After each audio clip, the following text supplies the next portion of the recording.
오늘 본문의 말씀은 회복을 갈망하라 라는 말씀의 제목을 가지고 함께 은혜를 나누고자 합니다. 여러분들 하나님 앞에 나올 때 여러분은 어떠한 회복을 갈망하며 여러분이 이 자리에 오셨습니까? 아마 각자의 삶의 자리에서 닫혀져 있고 깨어지고 무너져 있는 영역들이 다 있을 겁니다.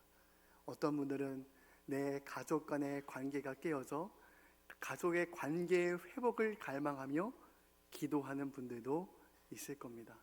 또 어떤 분들은 내 건강이 무너져서 내 건강의 회복을 갈망하며 하나님 앞에 나온 성도들도 있는 줄로 압니다. 또 어떤 분들은 사업장에 막혀져 있고 닫혀져 있는 그 사업장의 문제로 인해서 하나님, 내 사업장에 막혀져 있는 모든 문제들을 회복하기를 원합니다. 하나님, 이런 갈망을 가지고 십자가 앞에, 오늘도 예수님 앞에 나온 성도들이 있는 줄 믿습니다. 하나님께서 하나님을 갈망하고 회복을 갈망하며 하나님 앞에 나와 기도할 때에 하나님께서 들으시고 응답하여 주셔서 막힌 것들이 열려지고 깨어졌던 것들이 회복되며 하나님의 놀라운 부흥을 맛보게 하실 줄로 믿습니다. 또 하나님은 더 귀한 회복을 주님께서 사모하라고 말씀하고 계시는 줄로 믿습니다. 그 회복은 어떤 회복이냐면 하나님과의 관계의 회복이요, 또한 하나님이 우리 교회와 한국 교회 가운데 다시 부흥에 대한, 그 회복에 대한, 믿음의 영적인 공동체의 거룩함의 회복에 대한 갈망을 가지고 우리가 날마다 깨어 기도해야 될 줄로 믿습니다. 여러분, 오늘 본 말씀은 바사의 아닥사스다 왕 제20년에 일어났던 일이었습니다. 여러분, 지금 본문에서 이스라엘의 상황은 여러분 어떠한 상황입니까? 이스라엘은 바벨론이라는 강대국에 의해 나라가 멸망하였습니다. 그 후에 수많은 이스라엘 백성들은 바벨론의 전쟁 포로로 끌려가게 되었습니다. 그들은 자유를 잃어버린 채 포로 생활을 해야만 했습니다. 그들은 지금까지 매주 당연하게 여겨왔던 모든 예배 생활이 한순간에 다 중단되었습니다. 그들은 마음껏 예배할 수 없는 날이 오게 될 줄은 꿈에도 몰랐습니다. 이스라엘 백성들은 나라와 성전을 잃고 큰 충격에 빠졌습니다. 어떻게 하나님이 계신 성전이 이방 나라 사람들에 의해서 처참하게 짓밟힐 수 있는가? 어떻게 하나님이 택한 이스라엘 백성들이 우상을 섬기는 이방 사람들에 의해서 무너질 수 있는가? 이스라엘 백성들은 큰 충격에 빠졌습니다. 그런데 사실 하나님은 오래전부터 여러 선지자들을 통해 이스라엘 백성들에게 회개하라, 하나님께로 돌아오라고 끊임없이 말씀해 오셨습니다. 그러나 그들은 하나님의 음성을 무시했습니다. 그들은 모두 영적인 잠이 들어 있었습니다. 선지자들이 그렇게 하나님의 말씀을 대언하고 선포해도 말씀을 한 귀로 듣고 한 귀로 다 흘려보냈습니다. 나와는 상관없는 말씀이라고 생각했습니다. 그들은 그저 적당히 종교 생활하는 것으로 만족해했고, 성전에서는 하나님 사랑합니다, 주님을 의지합니다 라고 고백을 했지만 그들의 삶은 이 고백과는 전혀 달랐습니다. 그들의 입술의 고백과 삶이 전혀 달랐습니다. 그들은 성전 안에서의 생활과 성전 밖에서의 생활이 전혀 달랐습니다. 결국 하나님은 결단을 내리시지요.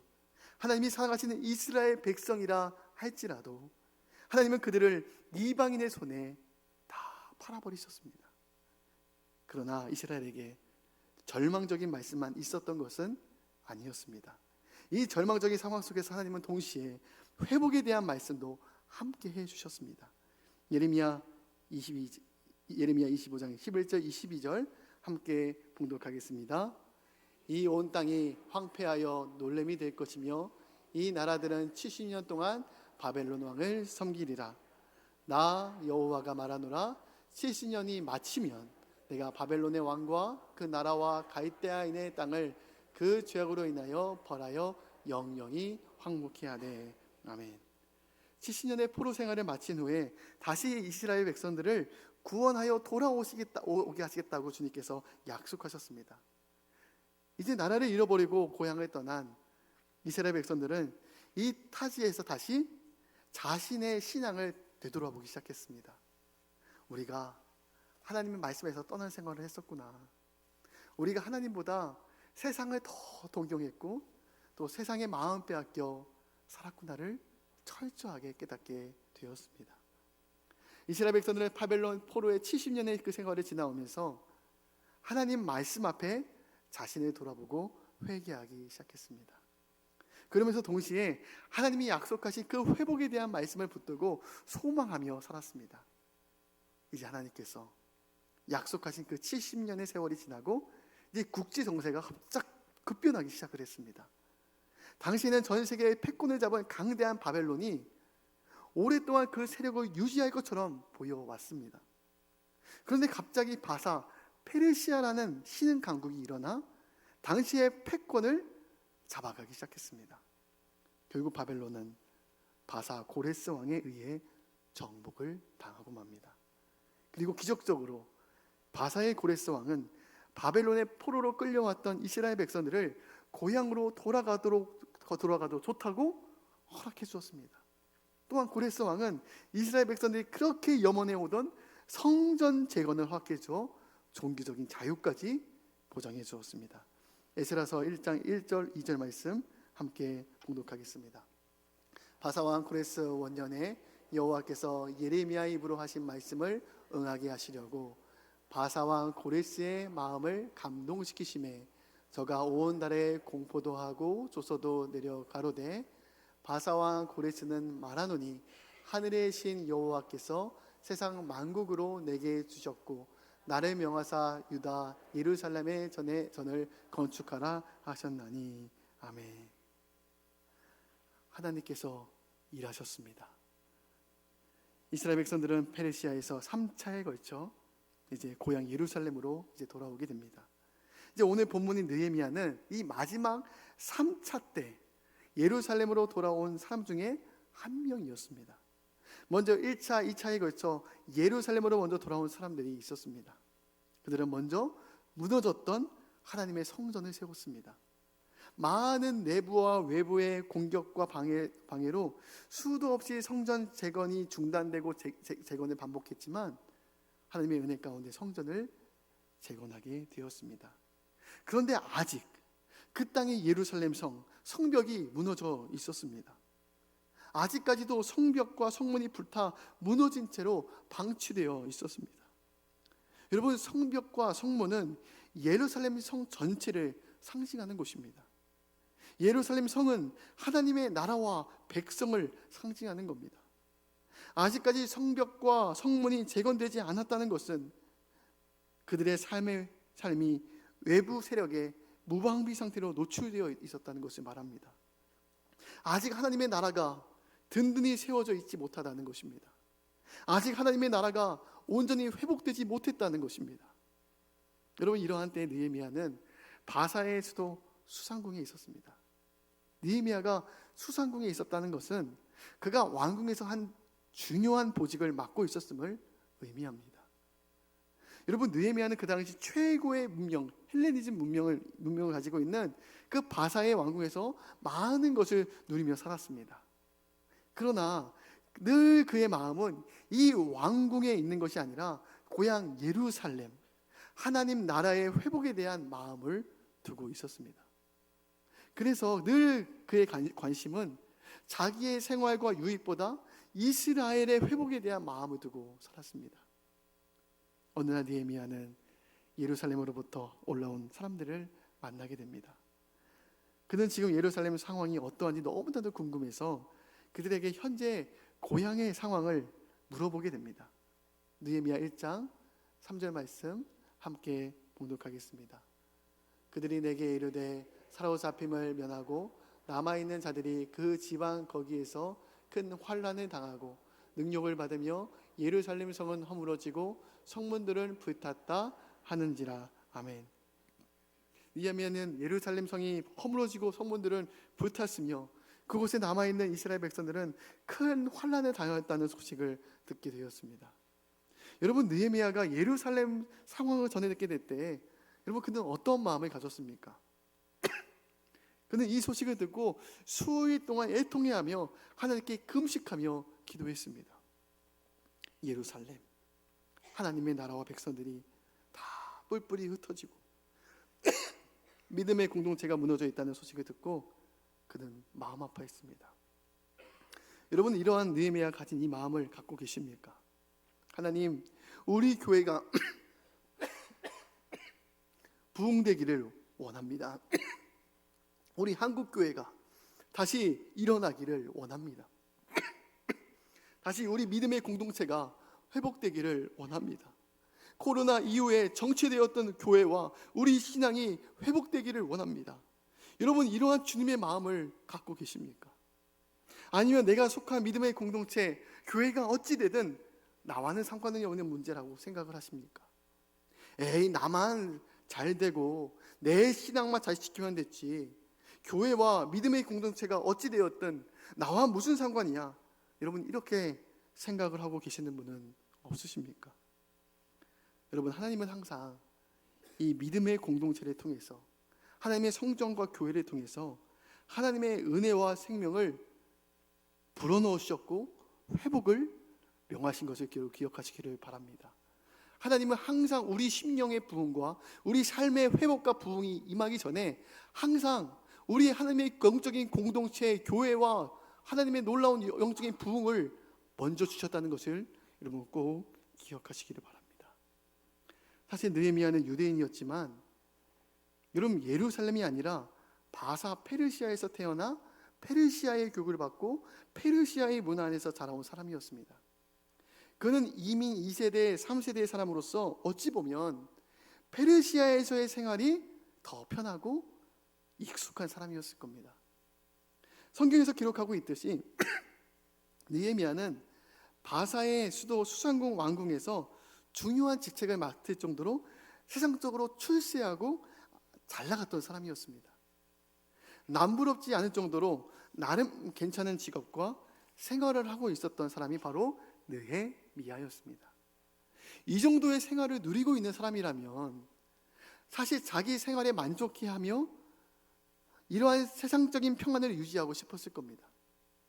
이 땅에서 잘 먹고 잘 살고 마음껏 누리며 호의호식하며 살고 싶은 마음이 아마 대부분의 사람의 마음이었을 겁니다. 그러나 느헤미야는 달랐습니다. 그의 마음의 중심에는 늘 하나님 나라에 대한 회복, 부흥에 대한 갈망을 가지고 있었습니다. 그는 내가 잘 먹고 내가 잘 사는 것에 관심을 둔 것이 아니라 하나님이 주신 그 약속의 마음을 두고 살았습니다. 하나님께서 우리 예루살렘을 회복시키시겠다고 말씀하셨는데, 우리 하나님의 나라 이스라엘 백성들을 다시 회복시키겠다고, 부흥시키겠다고 말씀하셨는데, 이 약속의 말씀을 붙들고 그 회복과 부흥을 갈망하며 살았던 자가 바로 느헤미야였던 겁니다. 그의 아이 느헤미야는 예루살렘 성이荒폐케 되었다는 소식을 듣게 되었을 때 그 어느 누구보다 가슴 아파하며 눈물로 기도하기 시작했습니다. 느헤미야 1장 4절 말씀 함께 봉독하겠습니다. 내가 이 말을 듣고 앉아서 울고 수일 동안 슬퍼하며 하늘의 하나님 앞에 금식하며 기도하여. 여러분, 이때 느헤미야는 두 가지의 기도를 하나님 앞에 올려드립니다. 첫 번째는 회개의 기도였습니다. 느헤미야는 지금 이 민족의 영적인 현실이 다 죄 때문이라는 사실을 인정하고 고백했습니다. 우리가 이렇게 고난받는 것은 우리가 하나님과 주님의 말씀에서 떠났기 때문이라고 고백했습니다. 그러면서 그는 이 모든 죄를 내 조상들의 죄 때문이라고 원망하지 않았습니다. 내 백성의 지도자들 때문이라고 원망하지 않았습니다. 그는 오히려 이 모든 죄를 자신의 죄 때문이라고 고백하고 있습니다. 자기 백성의 죄, 내 조상들이 지은 죄를 내 죄로 동일시하며 회개의 기도를 하고 있습니다. 느헤미야 1장 6절 말씀 함께 봉독하겠습니다. 우리 이스라엘 자손이 주께 범죄한 죄를 자복하오니 주는 귀를 기울이시며 눈을 여시사 종의 기도를 들으시옵소서. 나와 내 아버지의 집이 범죄하여. 아멘. 자신의 죄 때문이라고, 이 민족의 죄가 내 죄 때문이라고 동의시하면서 회개의 기도를 하며 눈물 뿌리며 회개의 기도를 하고 있는 겁니다. 여러분, 이것이 예수 그리스도의 마음입니다. 이것이 이 땅의 중보자로 살아가는 그리스도인의 마음이 되어야 될 줄로 믿습니다. 우리 같았으면 지금 이렇게 나라가 망하고 바벨론의 포로로 끌려가게 된 것은 내 조상들이 죄 때문이고 지도자들 문제라고 날카롭게 지적하면서 정죄할 수 있었습니다. 그러나 하나님의 마음을 가진 느헤미야는 그렇게 하지 않았습니다. 자기 민족이 지은 모든 죄를 다 내 죄로 동의시하며 애통하며 회개했습니다. 하나님은 이 느헤미야의 회개의 기도를 기쁘게 받으셨습니다. 느헤미야는 자신의 삶의 문제, 질병의 문제, 사업의 문제, 관계의 문제 때문에 하나님 앞에 나와 울고 매달린 것이 아니라 이스라엘의 회복, 하나님 나라의 회복, 예배의 회복, 하나님과의 관계의 회복을 위해서 지금 애통해하며 기도하고 있는 겁니다. 하나님은 이와 같이 애통해하는 마음으로 한국 교회와 우리 교회를 위해 기도하는 사람들을 찾고 계시는 줄 믿으시기 바랍니다. 어떠한 현실을 바라보면서 판단하고 비판하고 정죄하는 것은 누구나 쉽게 합니다. 그러나 어려운 영적인 현실과 상황들을 보면서 하나님의 마음으로 애통해하며 기도하는 사람은 극히 적습니다. 하나님이 수많은 사람 중에 왜 느헤미야를 귀하게 쓰셨냐면 자기 민족을 위해서 애통하는 마음으로 기도했기 때문입니다. 다른 모든 사람들은 나라가 망하고 자유가 없는 포로 생활을 하게 될 때 다 누구 탓이다 라고 원망하고 비판했습니다. 그러나 느헤미야는 오히려 이 모든 문제는 내 잘못입니다, 나와 우리 모두의 잘못입니다 라고 기도했다는 겁니다. 둘째로 느헤미야는 하나님의 언약의 말씀을 의지하여 기도했습니다. 여러분, 이 하나님의 말씀은 왕명과도 같은 겁니다. 하나님의 말씀은 능력이 있어서 그 말씀이 선포한 대로 그대로 되어지는 역사가 나타납니다. 그래서 창세기 말씀에 보면 하나님이 말씀하시니 그대로 되었더라라고 기록하고 있는 겁니다. 또한 하나님의 언약은 보편적인 최상의 법인 헌법과 같은 것입니다. 느헤미야는 하나님이 하신 이 약속을 의지하면서 기도하고 있습니다. 느헤미야 1장 8절 9절 말씀 함께 봉독하겠습니다. 옛적에 주께서 주의 종 모세에게 명령하여 이르시되 만일 너희가 범죄하면 내가 너희를 여러 나라들 가운데 흩을 것이요 돌아봐 내 계명을 지켜 행하면 너희 쫓긴 자가 하늘 끝에 있을지라도 내가 거기서부터 그들을 모아 내 이름을 두려고 택한 곳에 돌아오게 하리라 하신 말씀을 이제 청하건대 기억하옵소서. 아멘. 하나님이 약속하신 그 말씀을 기억해 주셔서 우리가 다시 하나님께로 돌아오게 될 때, 우리가 다시 회개하고 주님의 말씀으로 돌아오게 될 때 다시 멀리 흩어진 자들이 돌아오게 하시고 다시 이스라엘을 회복하게 하여 주옵소서라고 간구하고 있습니다. 9절 말씀에서 만일 내게로 돌아오 내 계명을 지켜 행하면 너희의 쫓긴 자가 하늘 끝에 멀리 하나님의 은혜 안에서 멀리 떠나 있을지라도 내가 거기서부터 그들을 모아 내 이름을 두르고 택한 곳으로 돌아오게 하리라. 회복에 대한 말씀을 주님께서 하고 계시는 겁니다. 하나님은 지금도 이렇게 주님의 마음을 가진 자들을 찾고 계십니다. 하나님의 마음으로 이 땅을 품고 기도하는 사람들을 찾고 계십니다. 이 시대의 교회의 영적인 상태를 바라보면서 애통해하며 기도하는 그런 사람들을 주님께서 찾고 계십니다. 하나님은 느헤미야와 같이 눈물로 기도하는 성도들을 통해서 하나님의 놀라운 회복을 여러분 이루어 가십니다. 다시 부흥의 역사를 이 기도하는 사람, 눈물로 기도하는 사람, 애통하며 기도하는 사람들을 통해서 다시 회복과 부흥의 역사를 이루어 가시는 줄 믿습니다. 하나님은 주님의 마음으로 다시 하나님의 나라의 회복을 위해 기도하는 그 느헤미야를 사용하시기를 원하셨습니다. 느헤미야가 하나님의 마음을 품고 애통해하며 간절히 기도했더니 여러분, 하나님이 그를 높이 세우셨습니다. 하나님이 세상에 영향력을 끼칠 수 있는 존귀한 자리로 그 느헤미야를 세우셨습니다. 그리하여 느헤미야 1장은 어떠한 말씀으로 여러분 맞춰지고 있습니까? 느헤미야 1장 11절 말씀 함께 봉독하도록 하겠습니다. 그때 내가 왕의 술 관원이 되었느니라. 아멘.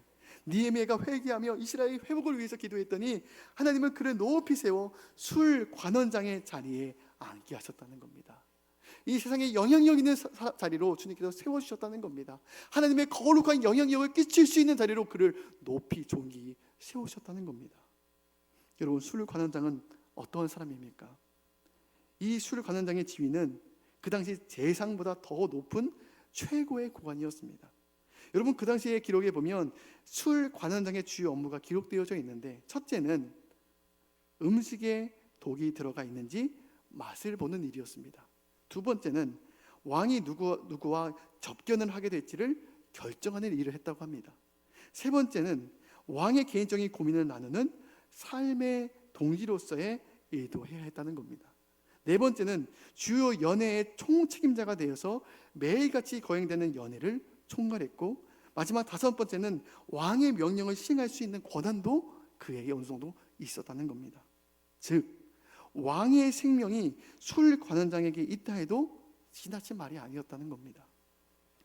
그 당시 왕은 수많은 반대파의 견제와 공격으로 인해 왕이 먹는 술에 독을 타 독살하는 시도가 빈번하게 일어났습니다. 그렇기 때문에 술 관원장은 아무나 할 수 없는 중요한 직책이었습니다. 왕이 자기의 생명과 지켜야 되는 자리였기 때문에 술 관원장은 정말 왕이 전적으로 신뢰할 만한 사람을 세우는 중요 직책 중에 하나였다는 겁니다. 하나님이 느헤미야를 이 귀한 자리에 앉히셨습니다. 하나님이 아닥사스다 왕의 마음을 움직이셔서 그를 술 관원장으로 세우셨다는 겁니다. 하나님은 그의 기도에 소원을 들으시고 이스라엘을 회복케 하고 부흥케 하는 일을 위해 그를 쓰시고자 하신 겁니다.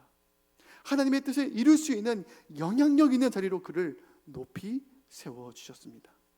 자신의 개인적인 영광을 위해서 권력욕 때문에 느헤미야가 이 높은 자리에 올라간 것이 절대 아니었습니다. 그가 하나님의 마음에 합한 자가 되었기에, 이스라엘의 회복을 갈망하며 기도하였기에 하나님이 주님의 뜻을 이룰 자로 그를 높이 세우셨습니다. 여러분, 오늘날 하나님은 어떠한 자들을 찾으실까요? 느헤미야처럼 하나님 이스라엘의 회복을 위해서 우리 교회에 다시 코로나 이후에 영적으로 침체되어 있는 우리 한국 교회에 다시 하나님 부흥해 달라고 애통하며 기도하는 그 믿음의 사람들을 주님께서 찾고 계시는 줄로 믿습니다. 하나님은 우리 믿음의 우리 교회가, 믿음의 공동체가 영적으로 다시 부흥하고 회복되기를 하나님은 원하시는 줄 믿습니다. 왜냐하면 하나님은 항상 믿음의 공동체, 영적인 공동체, 교회를 통해서 항상 모든 각 심령과 가정 가운데 축복과 생명이 흘러가도록 그렇게 세우셨기 때문인 줄로 믿습니다. 초대교회에 마가다락방에 함께 모여서 성도들이 기도하게 될 때 그 마가다락방에 놀라운 성령의 인재와 부흥을 경험하게 함으로 말미암아 그 부흥의 역사가 각 가정과 직장과 모든 사회 가운데 생명력을 불어넣고 그 사회를 변화시키고 그 가정을 변화시키는 놀라운 전투적인 기지가 이 영적인 공동체 교회를 통해서 이루어지게 되었음을 여러분 믿으시기 바랍니다. 그래서 먼저 우리가 구해야 될 것은 하나님, 내 삶이 잘 되기를 원합니다. 내가 개인적으로 내가 부흥되기를 원합니다 라고 구하기 전에 먼저 느헤미야처럼 하나님, 우리 교회가 다시 뜨겁게 부흥하기를 원하고 다시 한국교회가 일어나기를 원하고 다시 우리 가운데, 우리 성도들 마음 가운데 하나님을 갈망하는 마음들, 하나님을 사모하는 마음들, 그 식어졌던 우리의 꺼져있던 불이 다시 우리 가운데 뜨겁게 붙여지게 하여 주시옵소서. 여러분, 우리가 그것을 애통해하며 그것을 갈망하며 기도해야 될 줄로 믿습니다.